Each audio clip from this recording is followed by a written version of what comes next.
ini ada Dana Mas, Investri, Amarta, Dompet Kilat, Bos, Toko Modal, Modalku, KTA Kilat, Kredit Pintar Mau Cash, Finmas, Klik, A2C, Akseleran, Amana, Pinjam Go, Koin P2P, Pohon Dana, Mekar, Ada Kami, Esta Capital Fintech, Kredit Pro, Fintech, Rupiah Cepat, Crowdo, Indodana, Julo, Pinjam Win-Win, Dana Rupiah, Tralit, Pinjam Modal, Alami, Awan Tunai, Dana.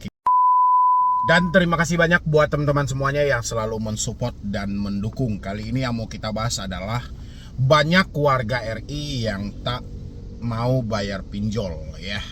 Dan kitanya juga berharap hal ini sudah seharusnya menjadi tanggung jawab ya, atau ini sudah bisa diikut campurkan oleh pemerintah dan Bank Indonesia langsung. Soalnya kalau kita mengandalkan hanya di satu sisi, hanya mengandalkan kinerja OJK dan AFPI, saya rasa persoalan ini tidak akan pernah selesai.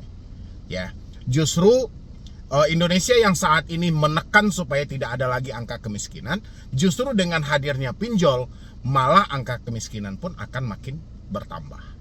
Ya, dan saya mengambil satu berita dari CNBC ya. Di sini dia menyampaikan warga RI tak bayar pinjol makin banyak. Ini data lengkapnya. Warga RI tak bayar pinjol makin banyak, ya. Itu penyebabnya apa? Ini kan harus dikenali dulu penyebabnya apa.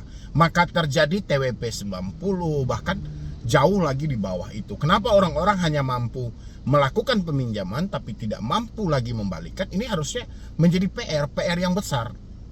Ya, makanya saya juga berharap dan teman-teman juga boleh share video ini supaya hal ini sesegera mungkin diambil alih oleh bos Bank Indonesia gitu loh.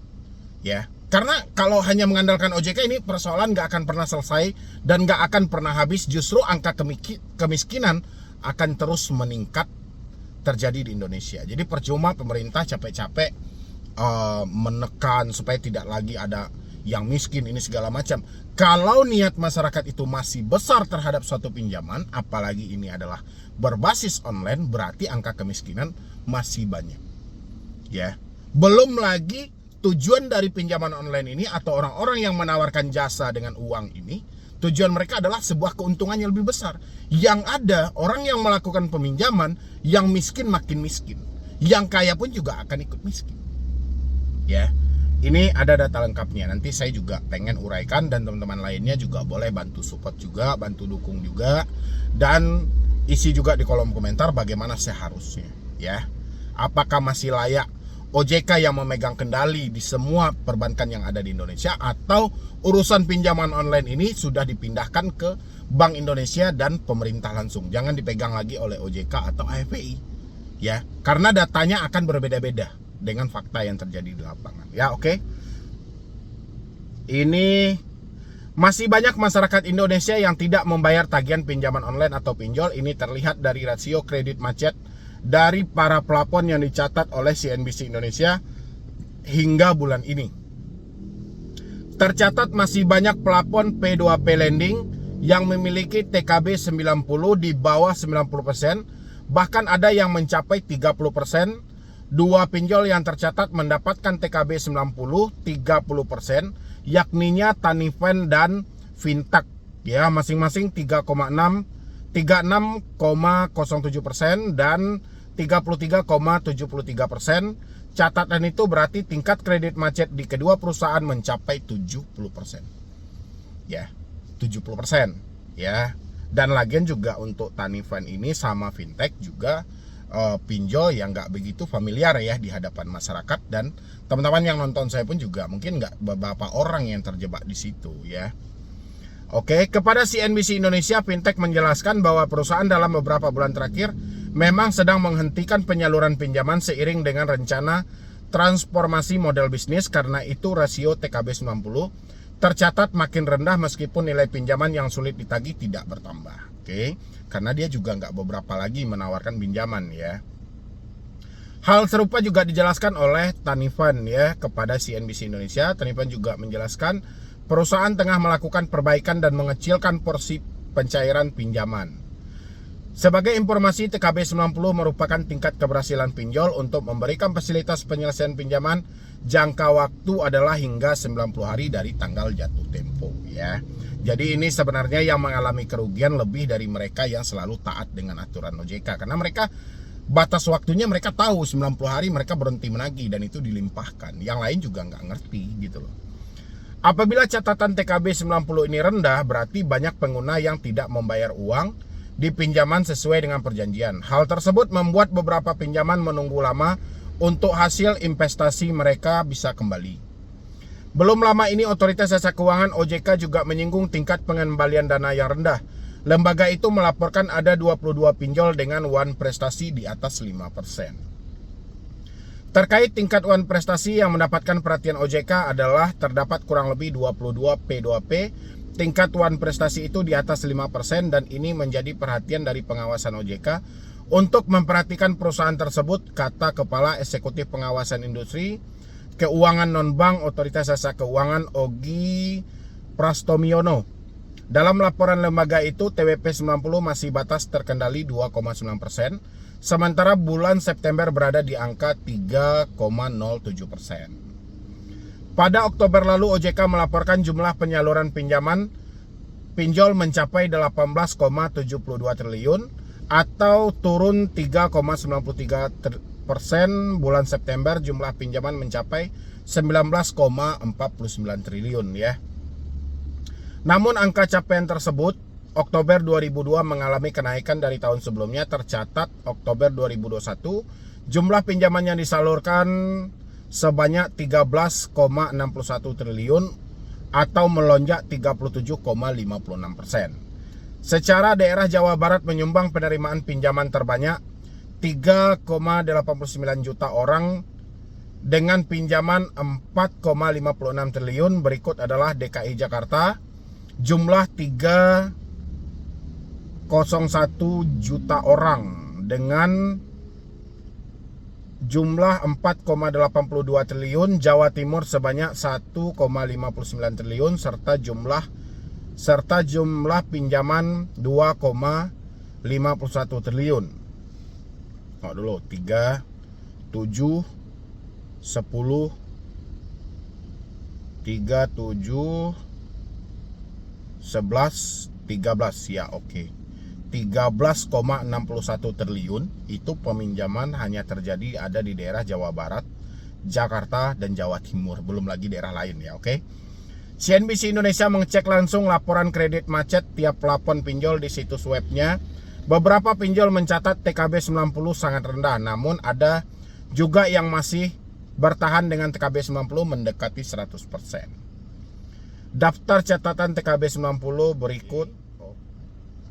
Ini ada Dana Mas, Investri, Amarta, Dompet Kilat, Bos, Toko Modal, Modalku, KTA Kilat, Kredit Pintar, Mau Cash, Finmas, Klik, A2C, Akseleran, Amana, Pinjam Go, Koin P2P, Pohon Dana, Mekar, Ada Kami, Esta Capital Fintech, Kredit Pro, Fintech, Rupiah Cepat, Crowdo, Indodana, Julo, Pinjam Win-Win, Dana Rupiah, Tralit, Pinjam Modal, Alami, Awan Tunai, Dana Kini, dan banyak lagi ya. Oke. Jadi teman-teman sudah paham ya melihat hal ini. Saya juga tidak begitu penting ya soal kerugian dari pinjolnya gitu loh. Tapi dengan adanya berita warga RI tak bayar pinjol makin banyak. Ini kan suatu persoalan. Kenapa orang-orang tidak mau lagi melakukan pembayaran di pinjaman online? Ada apa sebenarnya? Ya, apakah ada masalah atau ada tata penyaluran yang kurang sesuai atau pola penagihan yang tidak pas atau penerapan bunga yang kurang pasti? Kan ini yang menjadi persoalan. Kenapa orang-orang hanya mampu melakukan peminjaman tapi tidak mampu melakukan membalikan dana sesuai dengan perjanjian yang ada? Makanya kita meminta kepada pihak Bank Indonesia ataupun pemerintah langsung untuk melakukan penyelidikan dalam kasus pinjol. Soalnya dari 2016 pinjol ada di Indonesia, berarti sudah 7 tahun pinjol ada di Indonesia. Persoalannya masih sama ya. Mulai dari penerapan bunga yang tidak masuk akal sampai dengan pola penagihan yang tidak manusiawi sama sekali. belum lagi penggiliran data, penyebaran data, pengancaman dan segala macam. Persoalannya masih sama, dan hal ini tidak mampu diatasi oleh otoritas jasa keuangan ataupun yang ditunjuk Asosiasi Fintech Pendanaan Bersama Indonesia. Ya, itu lebih parah lagi. Ya, karena AFPI dibentuk oleh OJK, sedangkan OJK aja tidak ada solusi untuk masyarakat yang terjebak pinjol. Bagaimana untuk memberikan jalan tengah antara si pinjol dengan si debeturnya atau si nasabahnya? OJK tidak mampu menjembatani hal ini, kecuali dengan kasus viral kemarin. Ada tentang mahasiswa IPB kemarin, itu karena kasusnya viral, kasusnya booming dan diliput di mana-mana oleh media, baik media offline maupun media online.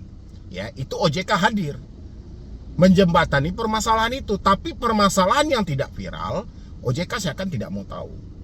Ya, mungkin ya saya juga berharap ini video bisa sampai ke bosnya Bank Indonesia atau langsung ke pemerintah langsung, supaya ini benar-benar kasus ini diatasi, ya, supaya tidak terjadi lagi ada yang kasus bunuh diri, ada yang kasus kabur dari rumah, nekat melakukan pencurian, nekat melakukan pembunuhan dan macam-macam lagi dampak dari kesetresan itu. Ya, permasalahannya cuma satu, karena diteror, diintimidasi, ditakut-takuti, ya masalahnya cuma itu aja. Cuman OJK nggak mampu membenahi walaupun masalahnya cuma itu aja.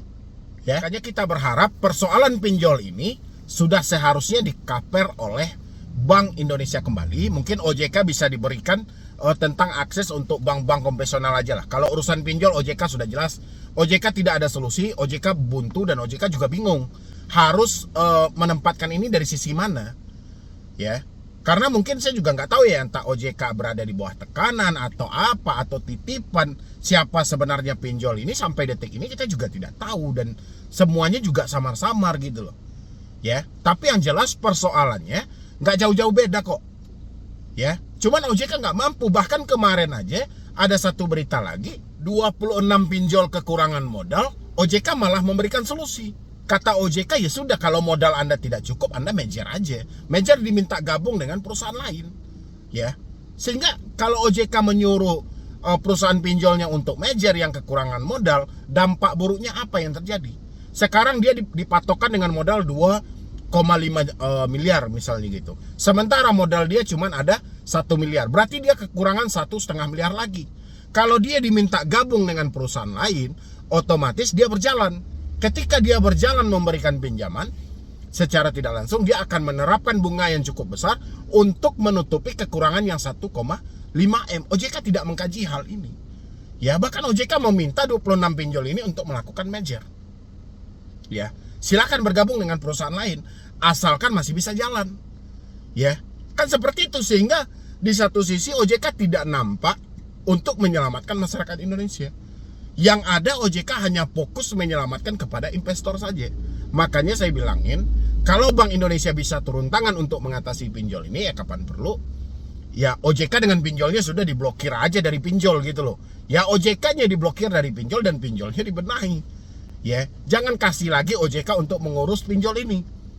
Kalau enggak, persoalan ini tidak akan pernah selesai. Ya, mungkin dari saya cuma itu aja. Bagaimana tanggapan dari teman-teman semuanya yang menonton saat ini? Apakah Anda setuju urusan pinjol ini dilempar kembali ke Bank Indonesia atau ke pemerintahan?